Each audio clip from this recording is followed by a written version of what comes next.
Hello one piece fan. तो स्वागत है आपका वन पीस के नए एपिसोड 1092 के एक्सप्लेनेशन वीडियो में। तो लगा हेडफोन्स और शुरू करते हैं। एपिसोड की शुरुआत पुराने एपिसोड्स के रिकैप से होती है। उसके बाद दिखाया जाता है कि न्यू वर्ल्ड में समुद्र के बीच वर्ल्ड गवर्नमेंट का जहाज मौजूद होता है, जिस जहाज में CP0 के मेंबर्स होते हैं। जहां काकू कहता है कि दुनिया में केवल एक ही वेगा पंख है, लेकिन वो बहुत व्यस्त रहता है क्योंकि वो बहुत प्रतिभाशाली है, जिस वजह से उसके पास काफी कम समय होता है। इसलिए उसे जहाँ से मदद मिलती है वो ले लेता है। इसलिए उसने एक विचार किया और अपने आप को 6 हिस्सों में बांट दिया, जिन्हें हम सैटेलाइट्स भी कहते हैं, जिसमें है पंख 1 शाका, पंख 2 लिलिथ, पंख 3 एडिसन, पंख 4 पाइथागोरस, पंख 5 आतलस और पंख 6 यॉर्क। दूसरे शब्दों में ये 6 सैटेलाइट सभी वेगा पंख है। तभी लूसी कहता है कि अगर मैं ये कहूँ कि ये सच नहीं है तो क्या मैं पागल कहलाऊंगा। प्रतिभाशाली होना भी एक दर्द है। तो हमारा मिशन है कि हमें इसे फिर से एक हेड ले जाना है और बाकी सभी दूसरे वेगा पंख को मार डालना है। तभी काकू कहता है कि प्रयोगशाला कीमती सामानों से भरी हुई है, तो उन चीजों का ध्यान रखकर काम करना। तभी लूसी कहता है कि हम दुनिया के सबसे सुंदर आदमी को मार कर रहेंगे। वैसे उस दिन लुलुसिया के साथ क्या हुआ, क्या उसका इससे कोई लेना देना है क्या? तभी स्ट्रेसी कहती है कि ना समझ मत बनो, क्योंकि तुम्हारा आवाज तुम्हारे जितना ही अच्छा है। तभी काकू स्ट्रेसी की बात से सहमत होकर कहता है कि तुम इन मामलों में मत पड़ो लूसी। उसके बाद एगहेड आइलैंड का दृश्य आता है, जहाँ जिम्मे पूछता है कि क्या तुम ही वो मशहूर वेगापंख हो? तब एटलस कहती है, हाँ वो मैं ही हूँ।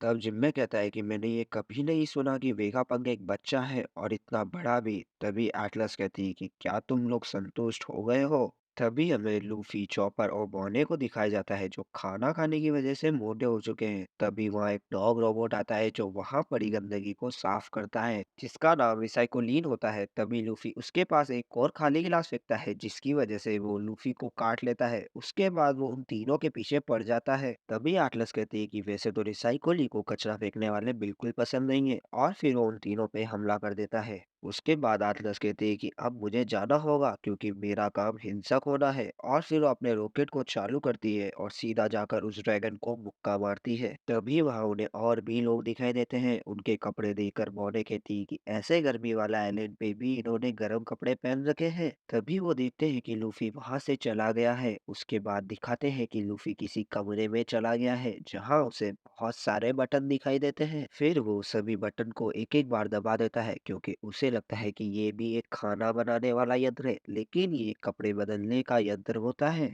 उसके बाद उस यंत्र में से कपड़े बाहर निकलते हैं और फिर वो लूफी को पकड़कर उसके कपड़े बदल देते हैं। तभी वहां जिम्मी, चॉपर और बॉने भी आ जाते हैं। तभी लूफी वहां से बाहर निकल के कहता है कि ये कपड़े कितने हल्के हैं और अंदर से ठंडे भी। उसके बाद वो तीनों भी कपड़े बदलने का सोचते हैं। उसके बाद वो तीनों भी अपने कपड़े बदलने के लिए यंत्र में चले जाते हैं। कुछ ही देर में वो तीनों भी कपड़े बदल के बाहर आ जाते हैं।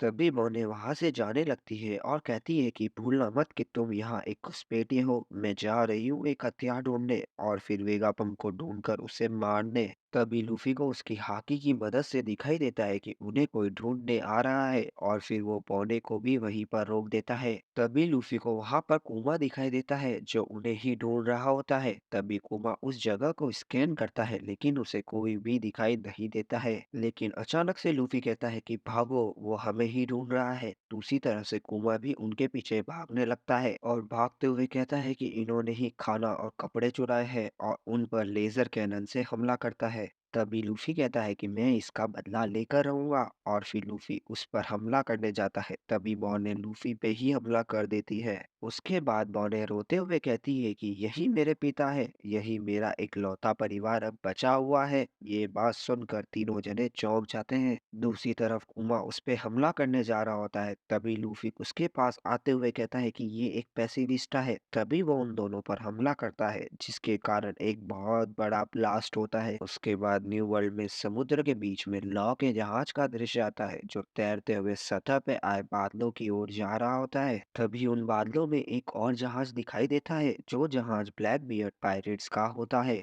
उन्हें देख लौ अपने साथियों से कहता है कि अपने आप को संभालो। तभी उन दोनों का जहाज एक दूसरे के सामने आ जाता है। तभी लौ कहता है कि भले ही कुछ भी हो जाए, हम यहाँ से नहीं भागने वाले हैं, जबकि हम इन जैसे पायरेट से ही लड़ते हैं। तभी लॉ का जहाज ब्लैक बियर्ड के जहाज के पास आ जाता है। तभी ब्लैक बियर्ड अपने साथियों से कहता है कि चलो जश्न शुरू किया जाए। दूसरी तरफ से लॉ भी उन पर हमला करने के लिए कहता है। उसी के साथ ही एपिसोड की समाप्ति होती है। और अगर आपको ये एक्सप्लेनेशन वीडियो अच्छी लगे तो लाइक करना, शेयर करना और चैनल को सब्सक्राइब जरूर करना। धन्यवाद।